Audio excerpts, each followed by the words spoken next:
Welcome back, Tap Folk, for some more Maya. And let's see, I'm just going to keep on repeating like the interface, like how to use it. Um, and one thing that I find useful is that that I've been seeing other people use this is there's up in the upper right, there's this thing, the modeling toolkit, which for some reason I have never had to use, but it looks awesome. So today we're going to use that. But we're just going to build something super simple. First thing I'm going to do is over on the left side, I'm going to hit this thing, the panel layout. It's a good place to start. Um, and I'm going to keep on using my spacebar thing. So let's see, first I'm going to go to create polygon primitives. I guess I'll use a cube. Oh yeah, so this video is going to be about rigging. So I'll do another video where I'm rigging a character, but for this one I'm just going to rig up something incredibly simple. More simple than the thing I made today in class. So I created that cube, I hit W to get the move tool, and I drag the yellow arrow upward just because I want this thing to be anchored on the basically on the ground plane. I could have done that more precisely if I go all the way over to the channel box. And I think I just have to type 0.5 there. So since I know that it's 1 unit high, and I made it 0.5 in Y. So here's what I'll do. I'm going to hit the space bar over in the perspective view. And I think I'll just right click, drag down to face, select the top face. You see when I'm in face selection mode, I can sort of drag around.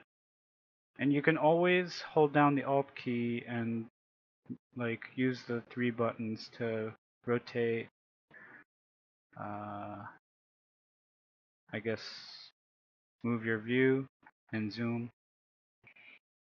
And let's see, I'm gonna hit E, nope. I'm gonna go back to W, but I'm gonna Control E to extrude the top, and I'm dragging it up. Control E again. I'm gonna hit Alt middle mouse to drag it around. Just kind of holding the Alt key, you could always adjust your view. Control E. I don't know, maybe I'll scale it. I'll hit R and scale it down. And I'm scaling it from the center of the manipulator, just because I prefer that to use it for global scaling. But you know what? I'm going to Control E to extrude again. This time I'm going to hit R to scale, but maybe I'll scale it more in one direction than the other, just because it shows a slight variation in the shape. So right click, this time I'll go to vertex, and if I go hit 4 to go to wireframe, then I can select those verts, and maybe I'll want to scale them. Oh, it's giving me a hard time because I have symmetry on it. Yeah, it says so, symmetry X. So it means I can scale in Z, but it's giving me a hard time with X because that would mean I'm scaling these 2 points and these 2 points, which scale has no influence on them because there's nothing to scale in the sideways dimension. It doesn't really make, I mean, it's hard to explain. It makes sense to me, but it's hard to explain. So I just felt like dragging it out. Hmm.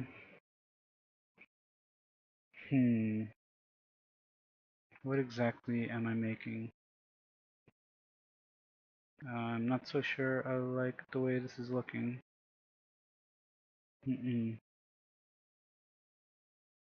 Not really. It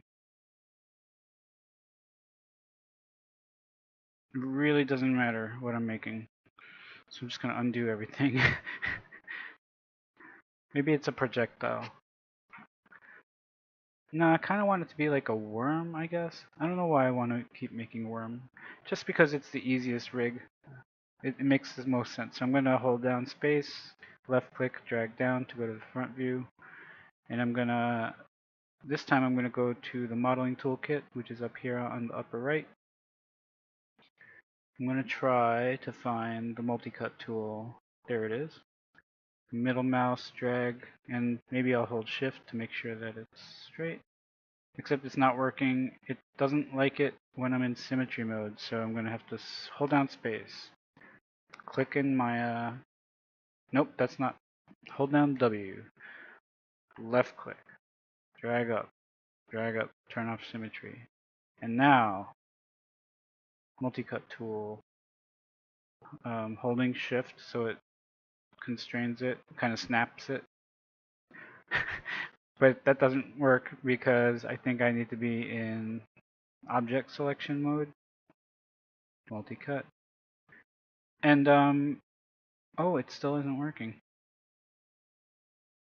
What's going on? Because I have faces selected for some reason.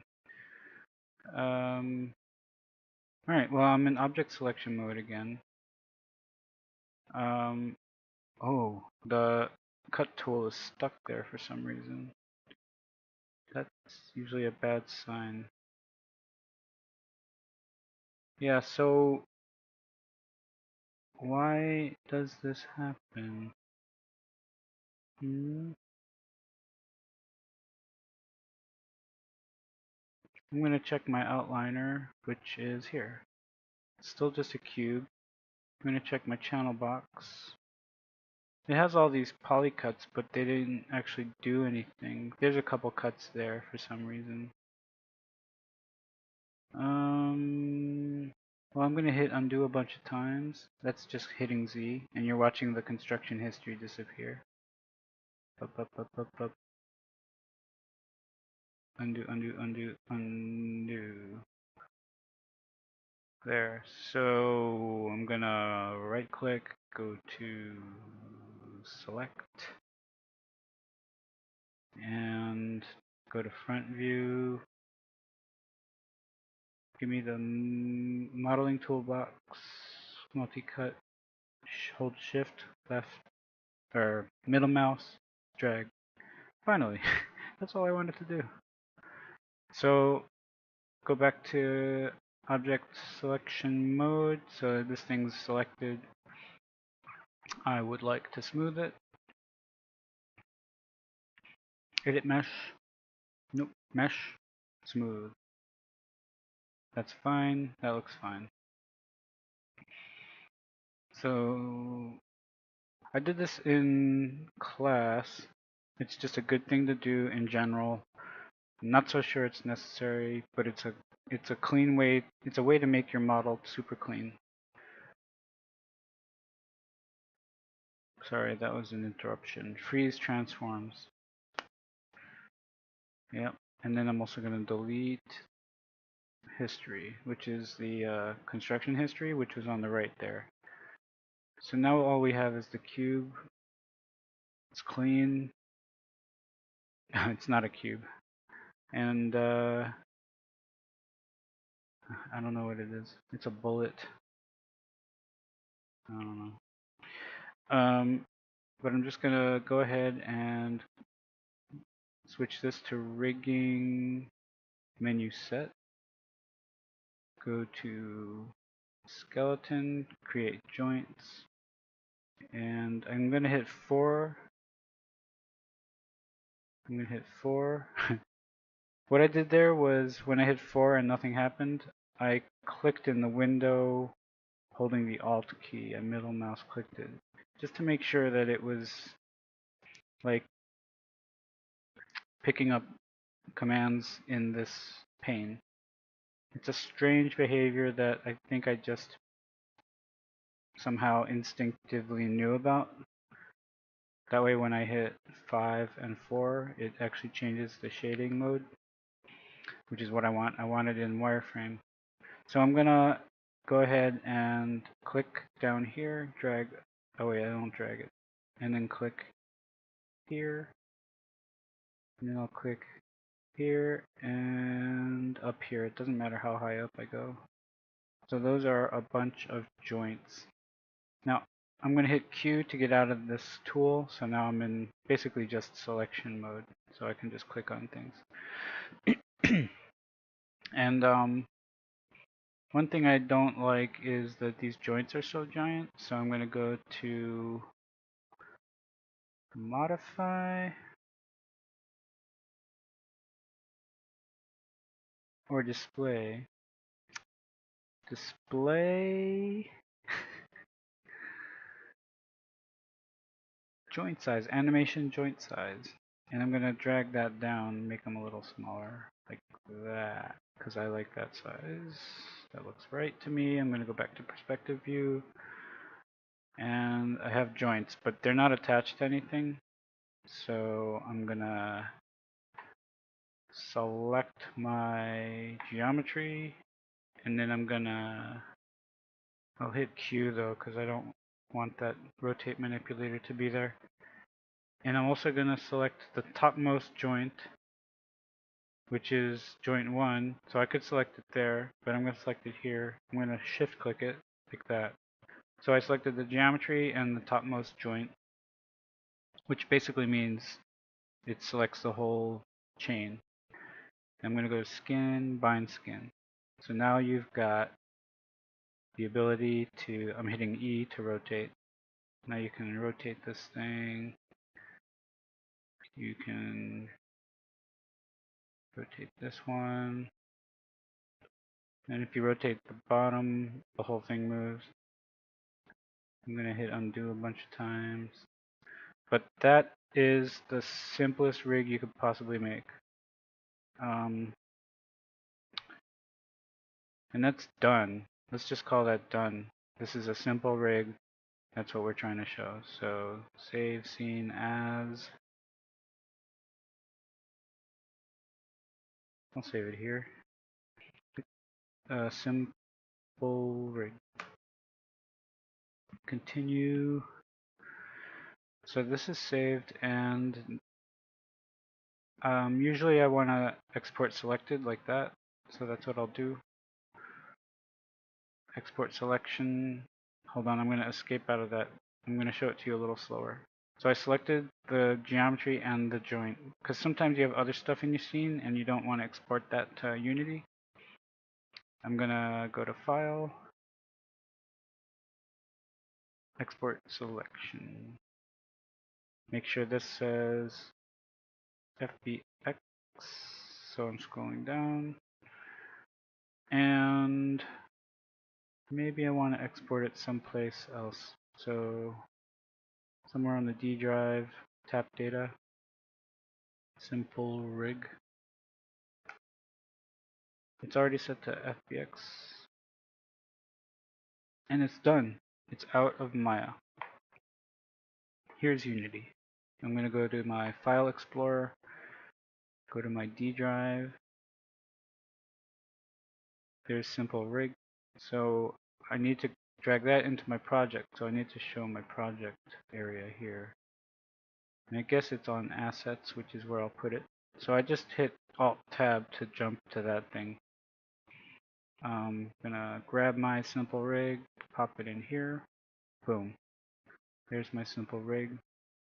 And I'm gonna drag it in to my scene. Boom. But it's tiny, so I'm gonna check the import settings, go to model. So I selected it in the where I dragged it into the project area. Model, and I'm gonna set my scale factor to 10. No, make it 20. Hit apply. There's my bullet looking thing. And I'll go to rig. That's generic. Just leave it alone. Okay, everything is fine. So here's my weird projectile in my scene. I'm gonna go to Window, Animation. This is a part where everyone should really focus on the process, I think. So we had our simple rig, we dragged it into our scene, we selected it there, we went to the animation window, not the animator window. So don't get those confused. So it's animation. And since this is a new object, it doesn't have any animation. Also because I didn't animate it. If there were keyframes on it, it might have come in with animation, which I'm going to have to show you another time. So I'm going to hit create from my animation window to create a clip. I'm going to call it something like simple rig anim, I guess. Add a property, and now this is where you can look at the joints. There's 3 joints, and I'm interested in mostly joint 2, I think. Whoops, I lost that. So here's joint 2, and I'm interested in the rotation of joint 2. So I'm going to add that. So now we end up with, and I'll roll my scroll wheel so we can have a look at that. Here's joint 2 rotation. Yeah, and I guess what could we do? Maybe we could even view it in our scene here. Here's joint 2. So if I select joint 2 here, even though it's in this animation window, I also have it selected in my scene, which means it's in my inspector. So this is where things get interesting. You don't have to animate in the animation window. You can hit record, and you can basically hit E to rotate and animate it right in the scene. Isn't that nuts? Look at that. Alright, that's looking gross, but it is what it is. And then I'll drag it to the last frame and rotate that. Now if I hit play, it's not going to look great because it should loop, so I'm going to drag this over. No, I'll show you what it looks like. It's going to pop, right? This gross wormy thing. So I'm going to move this keyframe to 30. And I'm going to drag my timeline back to 1, which is at the 60-second mark. And you could see it here too. It says 60, I think, right? Oh, no, it's over here. This one.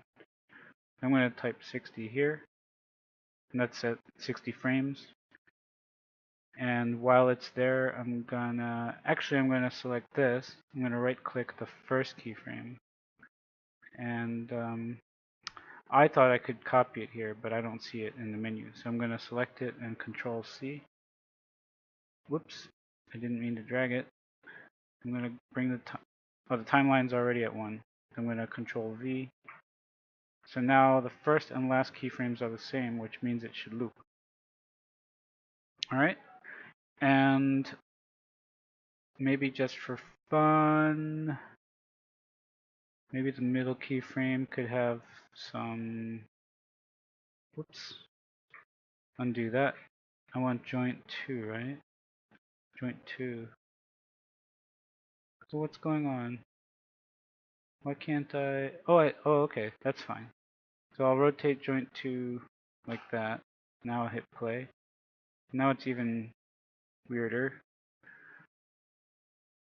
Well, it's horrible, but that's a simple animation. So I'm gonna unclick the record button, and that animation exists now. It's the only animation in the animation controller, which is on this guy. It's called Simple Rig.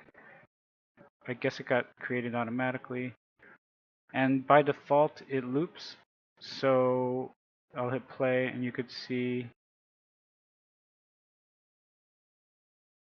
in the game. Oh, it's over there, all the way in the corner, looking nasty. So let's go to scene again. Whoops. Let's turn that off. Scene, grab our nasty wormy thing, and let's just bring it closer to the camera. It's horrible. It's really disgusting. Now I'm going to hit play. And now we have this really wonky, disgusting thing that's animated. And oh, the thing I wanted to show you, so I'm going to unclick that. I'm going to go to the animator and I'm going to hit play again. And now you can see in here this thing going from left to right. It's showing that it's a looping animation that's running. And this is the animation that's on this guy. Oops. With that I can't select because it's in the game window. I could select it here in scene window.